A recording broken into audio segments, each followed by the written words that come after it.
The spark of malice. Yegor wasn't born in the gutters. He came from a relatively prosperous family. His father was a successful businessman in the 90s, and Yegor himself was bright.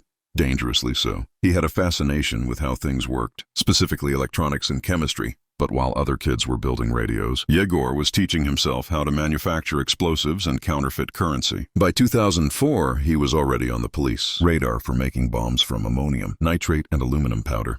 He even filmed his test runs at the Mikhailovsky Cemetery, watching the earth erupt under his handiwork. But the law couldn't hold him then. He was just a hobbyist in their eyes, the trap in the classifieds. In 2008, the electrician found a new way to satisfy his dark curiosity.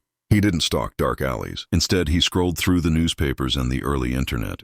He looked for people selling computer parts. He would call them, voice calm and professional, and invite them over to his laboratory, a garage or a private space, to finalize the deal. To the victims, he was just another tech enthusiast. To Yegor, they were biological circuits waiting to be closed. The method of the electrician. Yegor didn't use a knife or a gun. He used volts. He constructed a pulse generator, a device designed to deliver a lethal, focused electrical shock. He had an accomplice, Sergei Koknev, who would help restrain the victims, often because Yegor was physically small and couldn't hold them down alone. Once they were bound with duct tape and handcuffs, Yegor would apply his invention. Witnesses later described a chilling detail. After each experiment, Yegor didn't show remorse. He seemed to enter a state of euphoria, almost like a drug high. He would even hug his accomplice, buzzing with the energy of what he'd just done. The Shadow of Seven. Officially, he was convicted for the deaths of two men between 2008 and 2009. One victim, a man named Porfiriev, was found with a mysterious penetrating wound in his palate, a signature of Yegor's surgical curiosity.